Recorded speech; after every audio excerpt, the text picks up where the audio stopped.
आप सभी लोगों का स्वागत है आपके चैनल फ्यूचर ऑनलाइन क्लासेस में। आज हम इस वीडियो में बिहार डीएलएड एंट्रेंस एग्ज़ाम 2022 के लिए साइंस के सेट 11 लेकर आया हूं, जिसमें महत्वपूर्ण 20 प्रश्न को देखेंगे जो कि आपके डीएलएड के एंट्रेंस एग्ज़ाम 2022 के लिए काफ़ी महत्वपूर्ण है। इससे पहले मैंने सेट 10 तक पूरी तरह से करा चुका हूं। अगर आपने वो वीडियो नहीं देखा है तो आप हमारे प्ले लिस्ट में जाकर जो है उस वीडियो को देख सकते हैं। काफ़ी महत्वपूर्ण प्रश्न आपको बताया गया है। अगर आप चैनल पर नए हैं तो चैनल को ज़रूर सब्सक्राइब करेंगे और अपने दोस्तों को वीडियो को शेयर करेंगे, ताकि आप सभी लोगों का जो है सपोर्ट मिले और प्यार मिले और मैं और आपके प्रति बेहतर कार्य कर सकूं, साथ ही साथ आपके एग्ज़ाम की तैयारी बेहतर हो सके। तो चलते हैं प्रश्न के ऊपर। पहला प्रश्न यहाँ पर है, गर्भाशय में शिशु के विकास की जानकारी हेतु किसका प्रयोग किया जाता है। देखिए, तो गर्भाशय में शिशु के विकास की जानकारी हेतु जब भी कोई महिला जो होती है गर्भाशय में रहती है तो वो अपने बच्चों को विकास को जानने के लिए क्या करवाती है। तो आपने अगर सुना होगा या देखा होगा या आपको मालूम होगा तो मैं बता दूं कि जब भी कोई गर्भाशय महिला होती है वो अपने शिशु के विकास की जानकारी प्राप्त करने के लिए वो क्या करवाती है, अल्ट्रासाउंड करवाती है, जिसमें जो है उसकी हलचल दिखाई देती है बच्चों की। उससे पता चलता है कि कौन सा बच्चा है या बच्चा के क्या क्या वृद्धि हो रहा है या क्या कमी है, तो उससे उसके माध्यम से पता लगाया जा सकता है। तो इसका आंसर क्या होगा, अल्ट्रासाउंड। नेक्स्ट प्रश्न को देखते हैं। तो नेक्स्ट प्रश्न है, न्यूनतम ज्वलनशील रेशा होता है। न्यूनतम ज्वलनशील रेशा कौन सा होता है, नायलॉन, पॉलिएस्टर, कपास, टेरिलीन।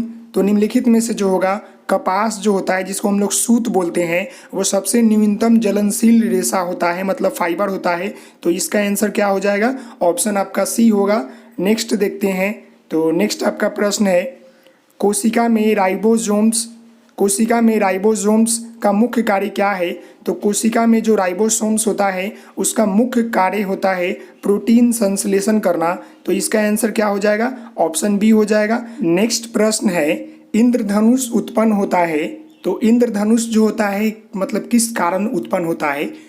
तो अक्सर आपने देखा होगा कि जब बारिश होती है उसके बाद जो है जब चिलचिलाती धूप आती है तो उस समय अचानक जो होता है कहीं कहीं आपको इंद्रधनुष नजर आएगी।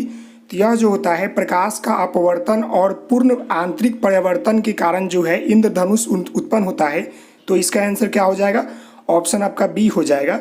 अगले प्रश्न को देखते हैं। तो आपका अगला प्रश्न यहाँ पर है, प्रकाश का रंग निम्न पर निर्भर करता है। जो प्रकाश का रंग होता है वो किस पर निर्भर करता है। तो प्रकाश का रंग जो होता है तरंग दैर्ध्य पर जो है निर्भर करता है। तो इसका आंसर क्या हो जाएगा, ऑप्शन आपका ए हो जाएगा। अगले प्रश्न को देखते हैं। तो अगला प्रश्न आपका है, मानव शरीर में डैश मतलब खाली स्थान स्टेपिज है। तो स्टेपिस जो होता है मानव शरीर का, ये जो आप देख रहे हैं यहाँ पर स्टेपिस, यह मानव शरीर का जो है सबसे छोटी हड्डी होता है जो कि कान में पाई जाती है, कान के पास होता है। तो इसका आंसर क्या हो जाएगा, सबसे छोटी हड्डी। और सबसे बड़ी हड्डी जो होता है वो आपका होता है फीमर, जो कि जांघ पर पाई जाती है, याद रखेंगे आप। अगले प्रश्न को देखते हैं। तो अगला प्रश्न आपका है, कंकाल का मुख्य कार्य क्या है। तो जो हमारा कंकाल है इसका मुख्य कार्य यह है कि शरीर को निश्चित आकार प्रदान कराना, स्ट्रक्चर जो होता है वो प्रदान कराना। तो इसका आंसर क्या हो जाएगा, ऑप्शन बी हो जाएगा, शरीर को निश्चित आकार प्रदान कराना, यही हमारा कंकाल का जो है मुख्य कार्य है। नेक्स्ट क्वेश्चन को देखते हैं। तो नेक्स्ट क्वेश्चन है आपका, फलों को कृत्रिम रूप से पकाने के लिए प्रयुक्त गैस है। हम लोग जो फल को पकाने के लिए जो हम लोग कार्बाइन या कार्बाइट हम लोग बोलते हैं अपने लोकल लैंग्वेज में, उसको डालते हैं, तो उसमें जो होता है कौन सा मतलब गैस है। तो आपको मालूम होना चाहिए कौन सा गैस होता है। तो वह जो होता है आपका एथिलीन गैस होता है। वाइट कलर का आपको पत्थर की तरह दिखता होगा, एथिलीन गैस होता है, जिसके कारण जो होता है फल पक जाते हैं। तो इसका आंसर क्या हो जाएगा, ऑप्शन आपका ए हो जाएगा। अगले प्रश्न को देखते हैं। तो अगला प्रश्न आपका है, काली मिट्टी में कौन सा पौधा होता है। तो काली मिट्टी जो होता है निम्नलिखित में से किस पौधे की उपजाऊ के लिए सबसे अधिक मानी जाती है। तो काली मिट्टी जो होती है वह कपास के लिए जो है काफ़ी प्रयुक्त मानी जाती है। कपास की खेती जो होता है अधिकतर जो होती है काली मिट्टी पर अच्छी होती है। तो इसलिए जो है इसका आंसर क्या हो जाएगा, ऑप्शन आपका ए हो जाएगा। अगले प्रश्न को देखते हैं। तो अगला प्रश्न आपको स्क्रीन पर दिख रहा होगा, विद्युत जनरेटर जो विद्युत जनरेटर है परिवर्तित करता है। विद्युत जनरेटर जो होता है किस ऊर्जा से किस ऊर्जा में मतलब परिवर्तित करता है, तो विद्युत जनरेटर जो होता है यांत्रिक ऊर्जा को जो होता है विद्युत ऊर्जा में मतलब कन्वर्ट करता है। जब वो चलता है पहिया तो यांत्रिक हो गया, और इसको क्या करता है कि जो यहाँ पर डायनोमीटर लगाता है उससे जो होता है यांत्रिक ऊर्जा को जो है विद्युत ऊर्जा में जो है वो कन्वर्ट करता है। तो इसका आंसर क्या हो जाएगा, ऑप्शन आपका बी हो जाएगा। अगले प्रश्न को देखते हैं। तो अगला प्रश्न आपका है प्रकाश के अपवर्तन के फल स्वरूप माना जा सकता है। तो प्रकाश के अपवर्तन के फल स्वरूप जो होता है निम्नलिखित में से क्या होगा। प्रकाश का अपवर्तन की वजह से जो होते हैं तारे टिमटिमाता है, मरीचिका भी होता है और इंद्रधनुष भी होता है। तो मतलब कि ऑप्शन डी जो है आपका सही हो जाएगा। उपयुक्त सभी, प्रकाश के अपवर्तन के कारण तारे भी टिमटिमाते हैं, इंद्रधनुष बनते हैं, मरीचिका बनते हैं। तो इसका आंसर हो जाएगा ऑप्शन डी उपयुक्त सभी। नेक्स्ट क्वेश्चन को देखते हैं। तो नेक्स्ट क्वेश्चन आपका है ब्लीचिंग पाउडर का रासायनिक सूत्र क्या है। ब्लीचिंग पाउडर का जो रासायनिक सूत्र होता है वो आपका होता है CaOCl2। तो इसका आंसर हो जाएगा ऑप्शन ए CaO और Cl2। इसका आंसर ऑप्शन ए हो जाएगा ब्लीचिंग पाउडर का। याद रखिएगा रासायनिक सूत्र से भी प्रश्न पूछते हैं, याद रख लीजिएगा महत्वपूर्ण रासायनिक सूत्र के उनके फॉर्मूला। अगले प्रश्न को देखते हैं। तो अगला प्रश्न आपका है LPG सिलेंडर में दाब के अंतर्गत द्रव के रूप में कौन कौन सी गैस भरा जाता है।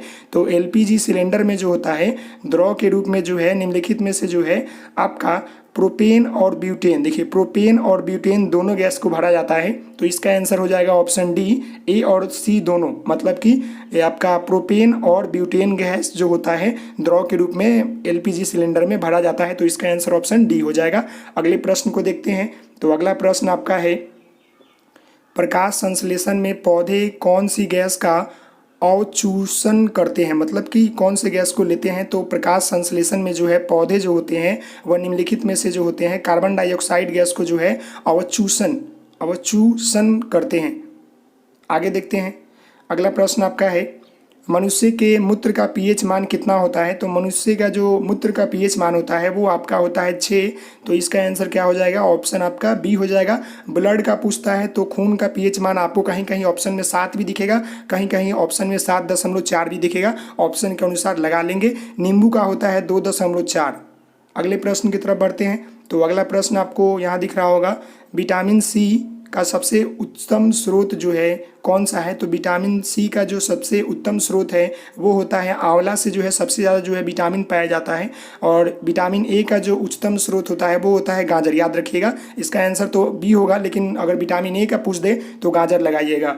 अगले प्रश्न की तरफ चलते हैं। तो अगला प्रश्न आपका है मिल्क ऑफ मैग्नीशिया का सूत्र क्या है। देखिए सूत्र से प्रश्न आपसे पूछेंगे तो मिल्क ऑफ मैग्नीशिया का जो सूत्र होता है वो आपका होता है MgOH।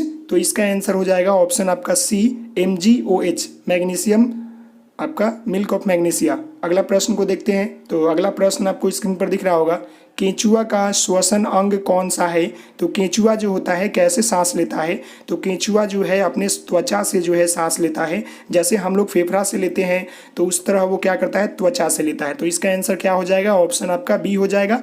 अगले प्रश्न को देखते हैं। तो अगला प्रश्न आपका है ध्वनि सबसे तेज जो है किसमें संचालित होती है। तो ध्वनि जो होता है सबसे तेज जो होता है संचालित जो होता है वह इस्पात में होता है। तो इसका आंसर क्या हो जाएगा, ऑप्शन आपका बी हो जाएगा। अगला और लास्ट प्रश्न देखते हैं इस सेट का 20वां नंबर। तो आपको यहाँ दिख रहा होगा लाल रक्त कण, लाल रक्त कण कहाँ बनता है, मतलब कि रेड ब्लड जो होता है लाल रक्त कण वो कहाँ बनता है। तो वो आपका अस्थि मज्जा में बनता है। तो इसका आंसर क्या हो जाएगा, ऑप्शन आपका बी हो जाएगा। तो आशा करता हूं कि आपको ये वीडियो समझ में आया होगा। तो आप इस वीडियो को लाइक करेंगे, शेयर करेंगे, सब्सक्राइब करेंगे। Thank you so much. जय हिंद, जय भारत। तो मिलते हैं नेक्स्ट वीडियो में, तब तक के लिए धन्यवाद।